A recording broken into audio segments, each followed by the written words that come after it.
The next speaker for today is Dr. M.K. Sudhakar, MD, General Medicine, Senior Consultant in General Medicine, Porur, Chennai, who will be speaking on diabetes and vaccines. Over to you, sir. Thank you, everyone. Thank you for the organizing committee for giving me this opportunity. First and foremost, I am going to talk to you on not for the vaccines for preventing diabetes. I am just going to talk about the vaccines for preventable diseases in diabetes. So we all know that after COVID, the role of vaccination in adults has increased, and universal vaccination and all that. So we've been emphasizing vaccination in diabetics for a long time, and most of this non-communicable diseases. So basically we all know that immunization is a process by which the immune system is made to generate a response against pathogens by inoculating certain agents. The process of inoculation is called vaccination. This is often we use as a term synonymously, vaccination and immunization, but these two are two different. So what happens, it's a vicious cycle. Glycemic controls get difficult with onset of many infections.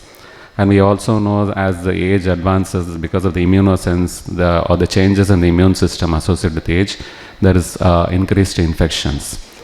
So the infections in diabetes is the most common non-vascular complications, and infections in diabetes are little compared to the other population. We see multiple organisms, multi-site, and also some of these things are multi-drug resistance. They take longer time for control. So the common vaccines which we are using are mostly the bacterial and viral. So most of it we'll be knowing, and there's nothing much different from the general population, except that few of them need to be emphasized more. So this is how we classify vaccines. This is the older classification, how we classify vaccines. So we use a whole agent inactivated. There is a best example is the inactivated polio vaccine. And then the attenuated, that is a oral polio vaccine. The subunit we have hepatitis B and influenza. Then the virus-like particles, that includes human papilloma virus and the toxoids, namely the diphtheria and tetanus. And passive antitoxin, of course, diphtheria antitoxin not much use. The immunoglobulins we use commonly is the rabies and hepatitis. This is more pertaining to the diabetic population. This is after COVID, the classification of vaccines has grossly changed. We know that live attenuated we have, because COVID is a different chapter, different talk in this. I'm not going to go much except the vaccines as available. So we have the Sinopharm, and we have the Indian make, that Covaxin, which is a live attenuated vaccine. And then we have the viral non-replicating vectors. In that we have the Russian Sputnik, and we have the Indian Covishield. And then the RNA vaccines, we have the Pfizer and Moderna, and the DNA vaccine is a Zyco-D. The subunit vaccines we have against targeting against two. One is a spike protein, that is Covovax, and receptor binding domain, that is Corbevax. So the second generation of vaccines is mostly COVID vaccines, and these are some of them which have been officially approved by the respective agencies, drug agencies. So we'll take pneumococcal vaccine, because this is one which we widely use in adult population. It's mainly indicated for individuals who have not been previously received any vaccine. CDC recommends one dose of PCV13 followed by a dose of PPSV, that is protein polysaccharide 23 vaccine at 1 year later. The minimum interval should be at least 8 weeks, and this should be considered in adults with immunocompromising conditions, cochlear implants, and the CSF leak. Individuals who have already received this polysaccharide 23 vaccine, we recommend one dose of protein conjugate 13 vaccine. This is recommended 1 year after the last dose of the polysaccharide 23. And individuals who have received PCV13 with or without PPSV23, CDC recommends one dose of protein polysaccharide 23 vaccine. So the difference between this PPSV23 and PCV13, this is an unconjugated capsular polysaccharide, whereas this is a conjugated capsular polysaccharide. This is unconjugated, this is conjugated. You have 23 serotypes, and here you have 13 serotypes. This induces a T cell independent immune response, whereas this is a T cell dependent immune response. This induces an anamnestic response, whereas this is absent in 23 and present in PCV13.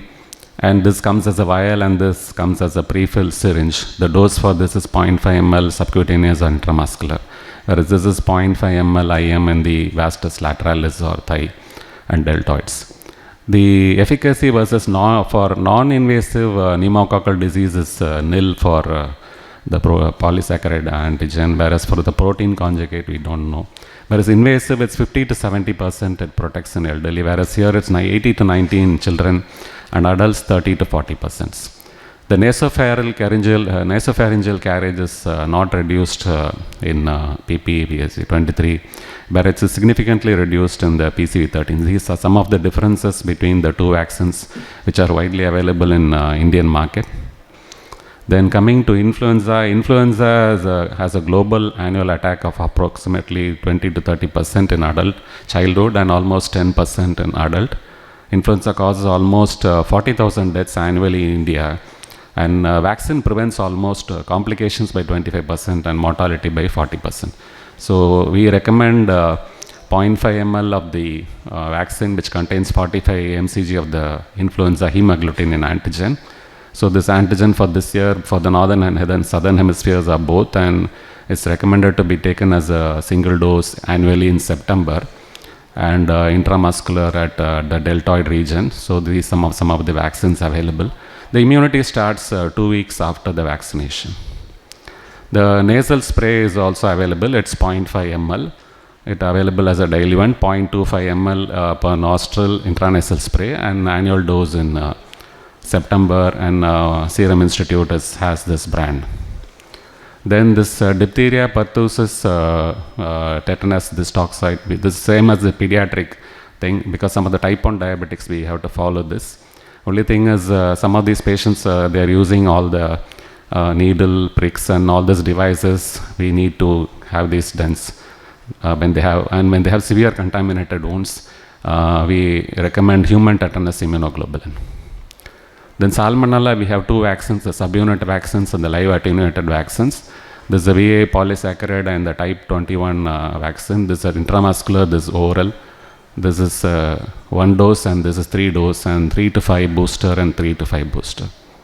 We welcome Professor Sesha, the doyen of diabetology, for our class. Then some of the other vaccines already are covered, pneumococcal. Then meningococcal, we have a quadrivalent vaccine. This is advised 1 dose to travelers in endemic areas and military recruits, especially to help Hajj pilgrimage they may require. The Haemophilus influenza 1 dose, the hip conjugate, that is also given prior to splenectomy or when somebody has got anatomical or functional asplenia. Then the rabies, we all know not much, everybody knows the 0728. And there is for the pre-exposure, we advise 3 doses, especially animal handlers or microbiologists, labs and all. Post-exposure, we recommend 5 doses. And the second bite somebody has got, we advise 2 doses. This varicella vaccine is a 0.5 ml of the plate-forming unit OCA strain. It's subcutaneous. Adults, we indicate 2 doses, which should be given at 4 to 8 weeks apart. And varicella immunoglobulin can be given within 5 months before or 2 months after the vaccination to prevent development of it should not be given with that, because it should be given after that so that they don't interfere with the development of protective antibodies. The zoster vaccine, this is very indicated because this post-herpetic neuralgia is a major complication in most of these patients, not that very widely available because of the cost. We have 2, one is the live and the recombinant. Recombinant is widely advised now. The difference is this is 0.5 ml and 0.65 ml, this is 0.5 ml. This is given as subcutaneous and this is intramuscular. This is 1 dose and this is 2 doses at 0 to 6 intervals. And efficacy in prevention is almost 97%. Mumps, measles, rubella is advocated for healthcare workers, students, and travel 2 doses. The human papilloma virus, we have 2, the bivalent and the quadrivalent. The dose are almost the same and the administration is also the same, except that one is 016 and the other one is 026. This quadrivalent prevents genital warts and genital cancer. Hepatitis vaccine A virus is 0.5 ml, 2 doses. which we all know. Hepatitis B is indicated especially because dialysis patients, the only difference is adults we give twice the dose, and children, dialysis patient immunocompromised, we indicate almost 4 times the dose, that is 10, 20 and 40. It's indicated because most of these patients use devices and the risk of needle stick transmission is high. So vaccines are indicated in all diabetics, smokers, and immunocompromised, comorbidities, and those with complications. So most of the diabetics have any of these multiple risk factors, and vaccines are indicated. Vaccines are contraindicated when somebody has got some hypersensitivity to any of the active agents. So one is allergy to eggs, and then history of any Guillain-Barré syndrome. And acute infections don't give. Many of the patients come during acute infections and ask, or when somebody is on antimicrobial like antiviral or antibiotics. Live attenuated vaccines are contraindicated in 3 groups. One is when there's history of allergy or anaphylaxis to the medicine. Second thing is pregnancy and immunodeficiency. HIV when the CD4 count is less than 200. The complications, as you all know, locally they have erythema, edema, and injection site reactions. Regionally they have lymphadenopathy, and general things they have fever, thrombocytopenia, and GBS, and some Ray's syndrome especially. So I've taken most of my references from the standard guidelines of WHO, CDC, and our API, which brought an expert panel on adult immunization a few years ago. Thank you. I would like to clarify any doubts. I think I gave a bird's eye since we are part of the organizing committee, and we thought we'd keep the time short for others to provide their inputs. Thank you very much, sir, for wonderful deliberation. Covered entirely about the adult vaccination, which is the day of the knee. We need to know about the adult vaccination, especially for diabetic individuals, which are elderly, to prevent infection-related complications. We are trying to prevent the vascular complications by tight control of blood sugar, but we have to prevent the infection-related complications by vaccinating the adults with appropriate doses in the individuals, so that we can prevent complications. Wonderful deliberation, sir. We will go to the board. Thank you so much, sir. So we have our next speaker, Dr. Namita Narayanan, MD, Internal Medicine, DCH, Associate Professor, Department of General Medicine, Government Stanley Medical College and Hospital, Chennai. She is an invited speaker at Epicon 2019, 2020, 2022, Tapicon 2021, and Meher FTP. She is also a faculty, MU Government Stanley Medical College, Chennai.